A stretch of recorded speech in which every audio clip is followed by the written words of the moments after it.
Assalamualaikum warahmatullahi wabarakatuh. Perkenalkan, nama saya Indri Revorianti. Saya NIM 2019-1060-1052. Saya dari Prodi Teknik Lingkungan Fakultas Teknik Universitas Jember.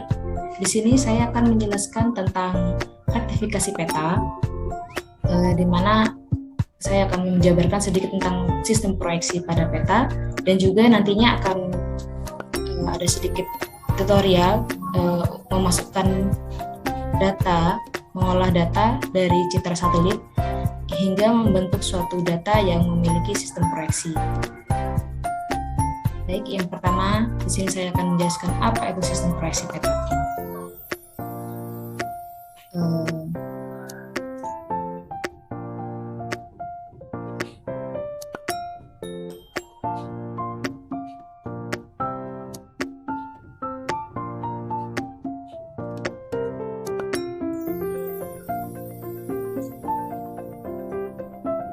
Sistem koordinat sendiri dibagi menjadi dua, yaitu garis lintang dan garis bujur, di mana pada peta, sistem proyeksi peta, garis lintang dan garis bujur merupakan suatu garis bantu yang akan membantu kita dalam memproyeksikan suatu peta dari bidang datar ke bidang bentuk aslinya.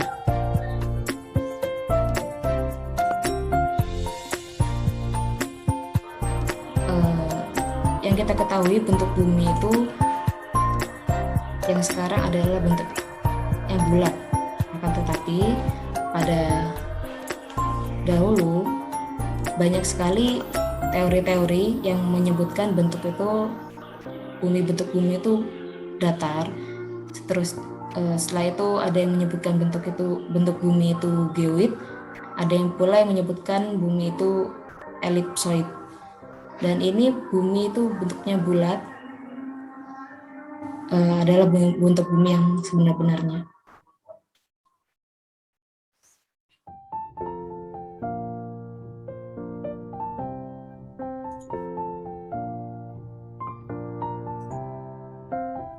Ini adalah sistem koordinat UTM, di mana sistem ini dibagi menjadi 60 zona, yang Indonesia itu berada pada zona 48 sampai 54. Nah, sistem proyeksi itu adalah suatu sistem yang dirancang untuk merepresentasikan permukaan dari suatu bidang lengkung atau spheroid, misalnya bumi, pada suatu bidang datar.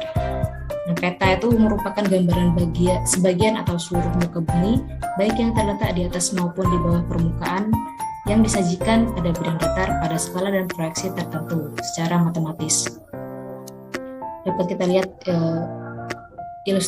ilustrasi dari sistem proyeksi itu, bumi diubah bentuk menjadi dua dimensi atau bidang datar.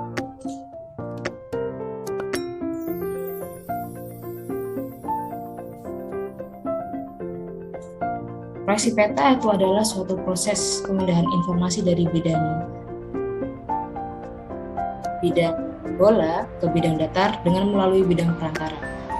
Perantara tersebut ada beberapa posisi, yaitu posisi normal, proyeksi transversal, dan juga proyeksi oblique.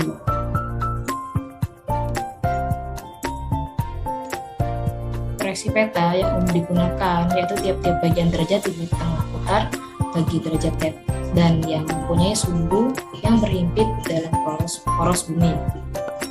Dapat dilihat di sini, garis tengah ini merupakan garis khatulistiwa atau garis potong, garis imajiner yang ada pada suatu peta.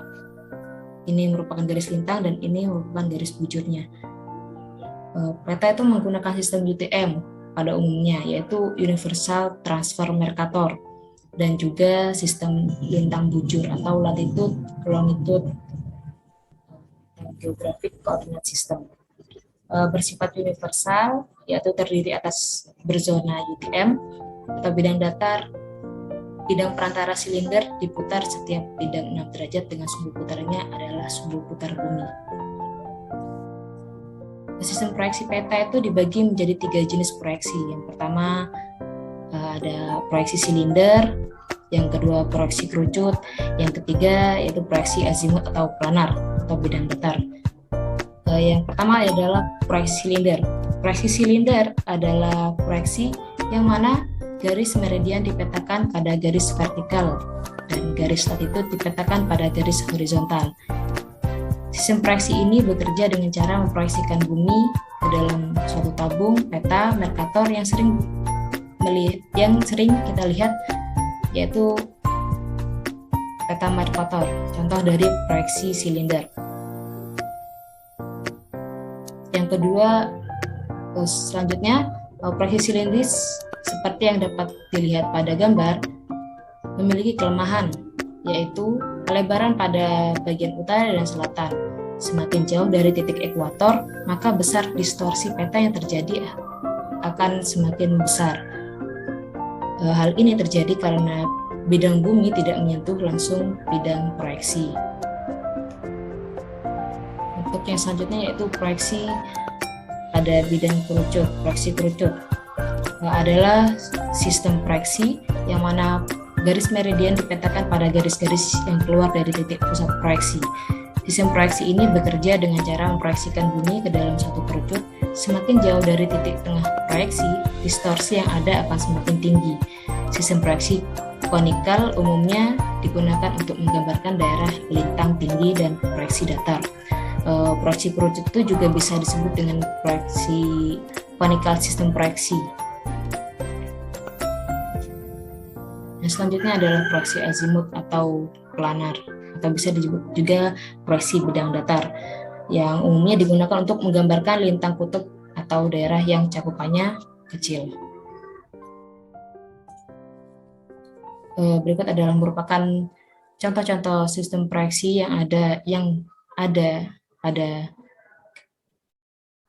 saat ini. Yang pertama adalah ortografik, yang kedua itu Robinson, yang ketiga ada Albert menggunakan jenis proyeksi kerucut. Ini Albert azimut equal area menggunakan azimut bidang datar atau azimut. Yang ketiga ada Mercator menggunakan jenis proyeksi silindris. Ini Mollweight, ini ada Miller. Nah, untuk yang sering kita gunakan yaitu sistem koordinat Mercator atau UTM yang menggunakan sistem proyeksi silinder. Baik, setelah ini kita akan langsung tutorial memasukkan atau mengolah data dari data citra satelit hingga membentuk suatu data yang memiliki sistem proyeksi.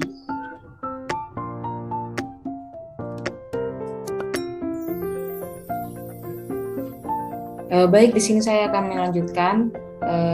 Di sini saya akan memasukkan data yang akan digunakan dalam proses digitasi. Yang pertama yaitu kita klik katalog ini, kemudian kita masukkan data.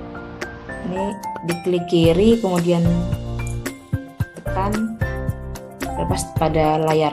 Nah, jika muncul notifikasi seperti ini, kita bisa abaikan, klik OK.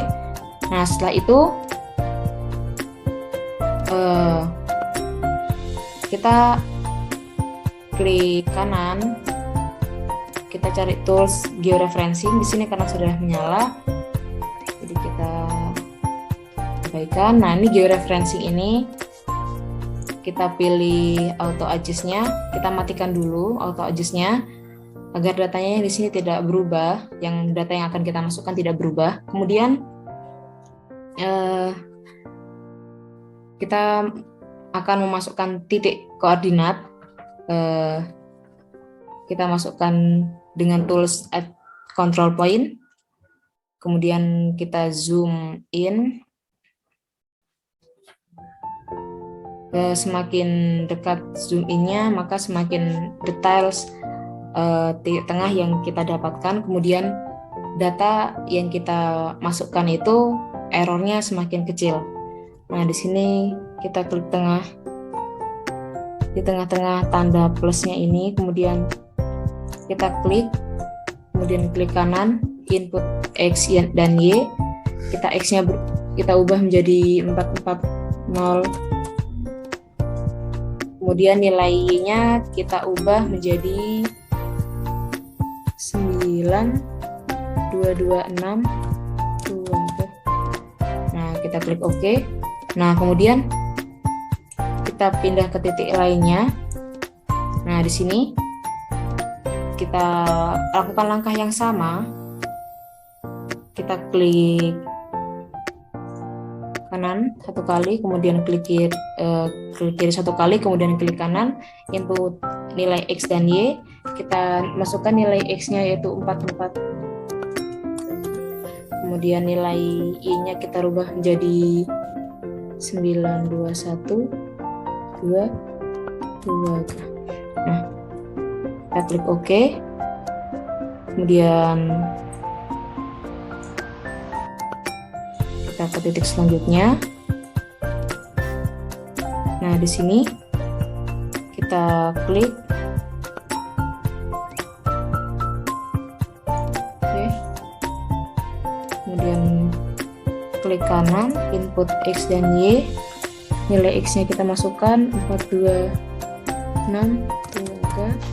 Kemudian nilai Y-nya 9212. Oke. Nah, dan yang terakhir kita masukkan titik yang sini.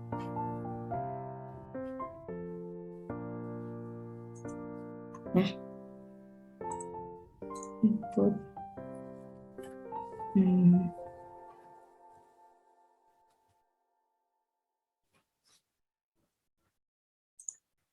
426.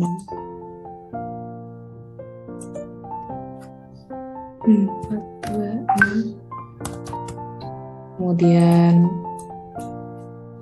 nilainya 9226. Nah, oke, kita klik OK. Kemudian kita bisa cek titik koordinat yang telah kita masukkan di view link table.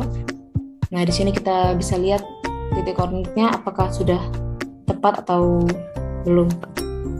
Nah, di sini titik koordinat sudah tepat. Nah, setelah itu kita zoom out terlebih dahulu.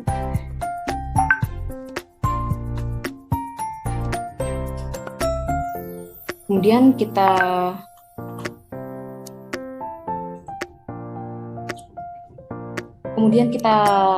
klik view link table lagi.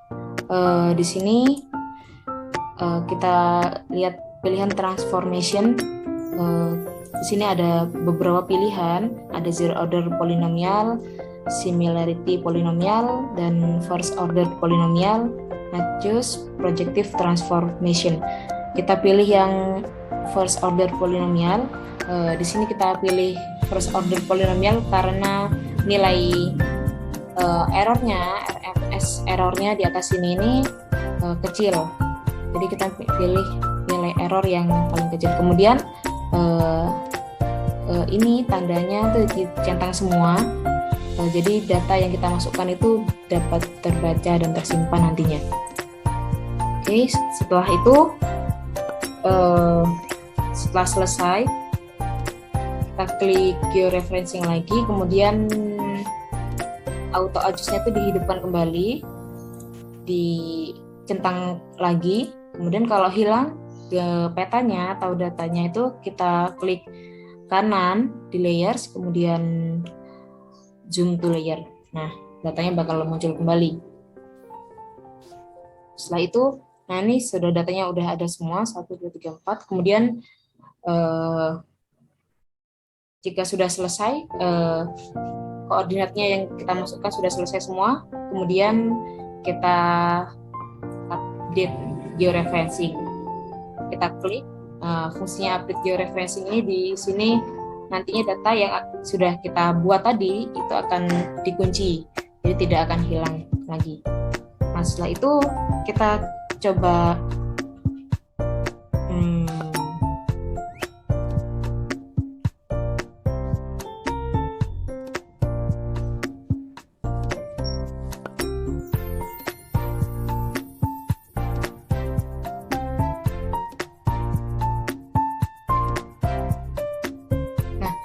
kita lihat di sini di folder, nantinya akan muncul data ini. Ada 2 data tambahan, yaitu JGWX dan juga AUX. Di sini nantinya jika data yang ada pada part map ini hilang, nanti kita bisa masukkan kembali data dari file tersebut. Nah, setelah itu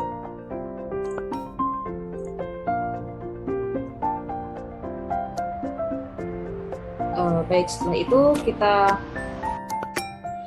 pindah dari data view, kemudian kita pindah ke layout view.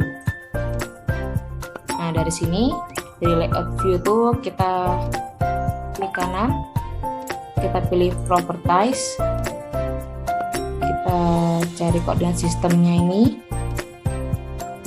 klik koordinat sistem, kemudian kita klik project koordinat sistem, kita pilih UTM, kemudian WGS 1984. Data yang kita masukkan yaitu tadi itu data dari Kota Semarang, di mana Kota Semarang itu berada pada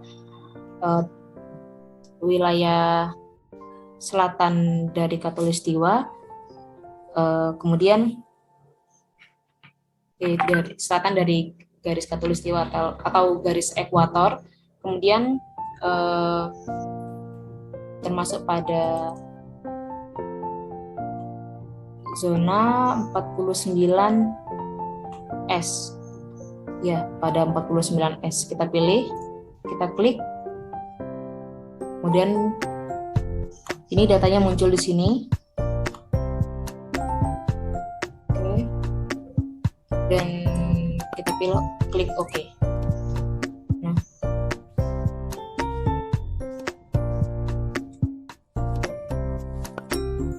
kita kembali lagi ke view.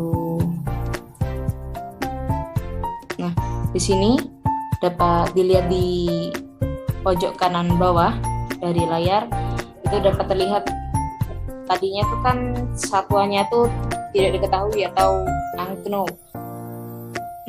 Dan sekarang setelah kita masukkan datanya tadi, dapat dilihat di sini dari satuan dari sistem dari titik koordinatnya itu yaitu satuannya meter. Artinya sistem proyeksi yang kita masukkan tadi itu masuk dan sudah dapat dipakai. Kemudian kita pindah lagi ke layout view. Di sini kita akan memasukkan data, informasi penting yang tadi kita telah masukkan, kita tampilkan pada layout view, yaitu klik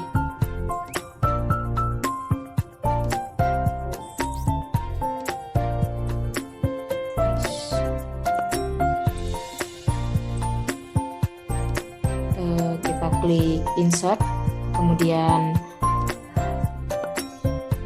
dynamic text, kemudian kita klik koordinat sistem. Nah, di sini sudah muncul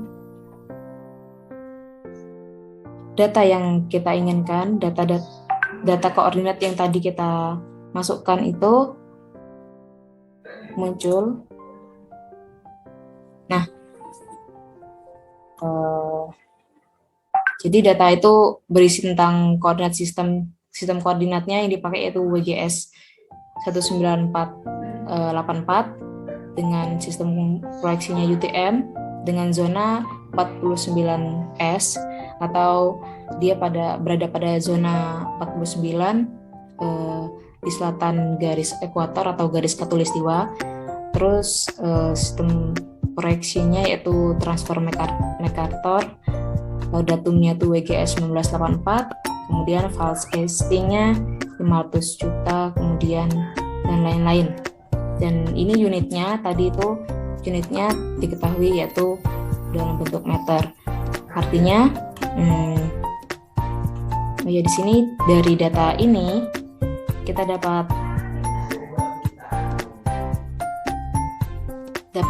mengetahui dari titik sini ke titik sini dalam peta itu menurut skala aslinya, menurut hitungan jarak aslinya itu sejauh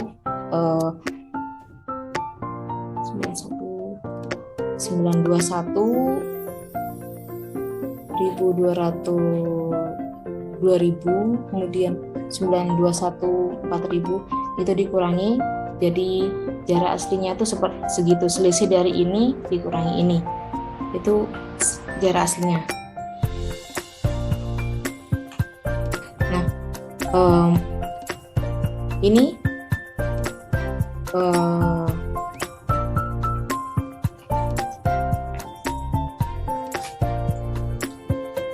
baik, di sini data yang dimasukkan itu telah ada